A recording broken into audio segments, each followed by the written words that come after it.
Тіршілігінде Мәшһүр Жүсіп өзін-өзі әсте дәріптемеген адам. Сол үшін де болар. Өзінің әулиелігі болжағыштығы, басқадай бойында бар ерекше қасиеттер жайлы жазба дерек қалдырмаған. Бір сөзінде, өзімді артық өзгені кем көрмедім, бір ат мініп, бір атты өңгірмедім. Менен басқа кім бар деп лағу сөйлеп, ақымақты семіртіп, жөн бермедім деп келеді ғой. Мәшһүр Жүсіп өмірі небір кереметтерге толы еді. Ендігі жерде айтарымыз Мәшһүр Жүсіп зиратының бұзылуы және соған байланысты болған жайлар хақында. 1952 жылдың жазы. Адамдар соғыс зардабын ұмыта бастағандай. Майданнан аман есен оралған жаралы азаматтарына шүкіршілік етсе, опат болғандарына дұға қайырып, естеріне алысып жатады. Дұғагөй Шаяхмет ақсақалды қолдан қолға тигізбей, оған әр шаңырақтың есігі айқара ашық болатын. Міне сондай бір күні ауданнан өкіл келіпті деген хабар азғантай ауыл үшін елең еткізді.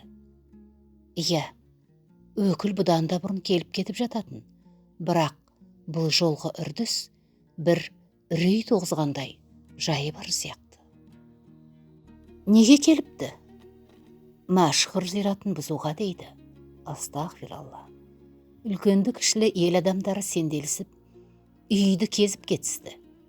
Бұл жерде ауданнан келген екі өкіл өздіктерінен келіп ағаттық іске қолдарын сұқты дегіміз жоқ.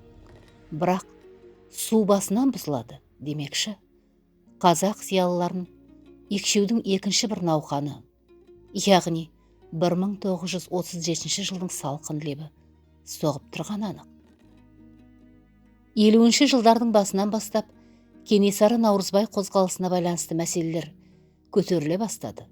Оған қатысы бар деген адамдар өлі тірісіне қарамай қудалауға түсті, тіпті тұтқындалды да. Дін ұлттық нұсқамызға қауіп төнді. Құйтырқы заманның құрығы, қылбырау тұзағы кімге болсын көтерулі, құрулы еді бұл кез.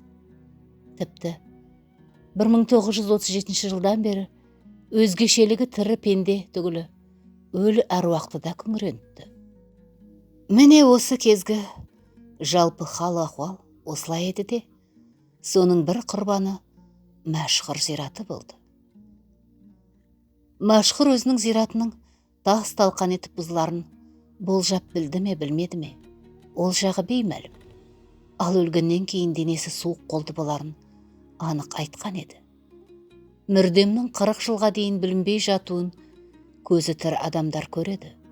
Ал осы жылдар ішінде мәйітіме бір суық қолдың тиюі ықтимал деген еді.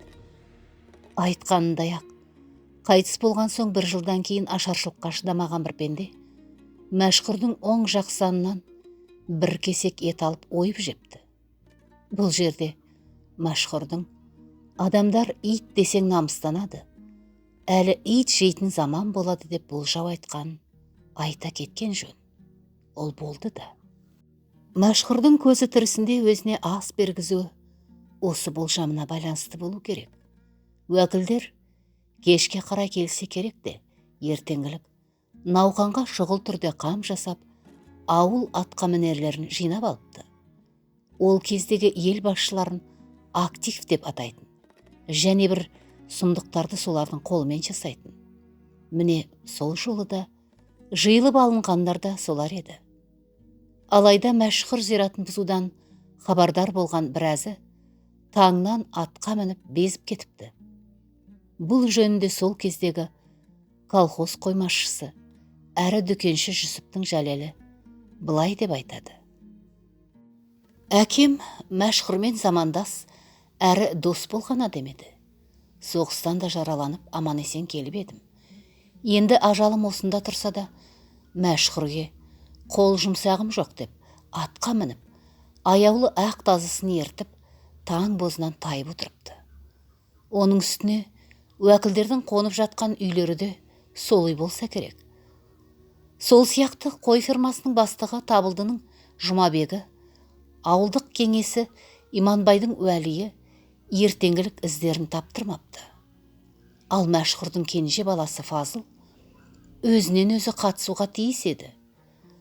Колхоз есепшісі Байділданың секені, тағы басқалар бар.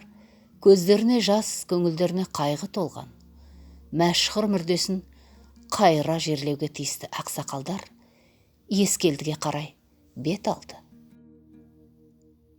Бұл топ мәшһүр зираты басына біраз дағдарысып тұрып қалады.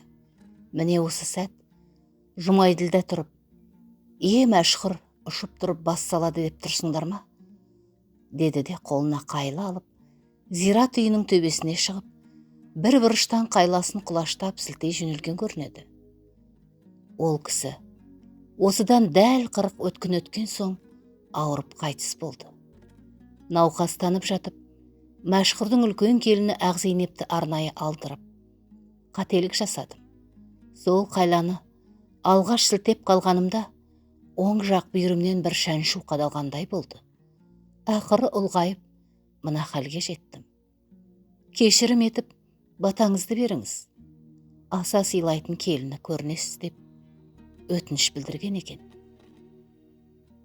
Жұмайділда көп ұзамай көз жұмды да, сол өзі отырған Бүлдей қыстауына жерленеді. Не де болса, Мәшекең ауылында жатайын, кейінгі балаларыма кесірім тимесе болды деп өсиет етіпті. Ал Ақзейнеп шешей болса, не де болса Құдайдан күт, мен әтейім емеспін ғой деп қана ниет білдіріп. Енді ауылдық екі өкілге келелік. Мәшһүрдің зиратының бұзылып қиратылуы жайлы Жайық Бектұров ағамыз өлең жазбасымен былайша қиналысын білдіреді. Қойса да, өзі барда көрін қазып, басында тірісінде сөзін жазып. Көп надан қу сүйегін тепкілепті, жерінен тыныш жатқан тауып алып.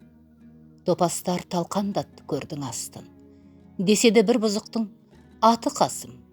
Сұмдығын бейбастықтар естіген жұрт шошынып жерге қойған ішкен асын. Қасым ол кезде аудандық партия комитетінің бір белді де беделді қызметкері еді, әрі жас еді.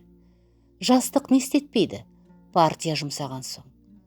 Бірақ Құдай ісі ме, әлде аруақ па? Әйтеуір осыдан кейін оның отбасының жай күйі болмапты.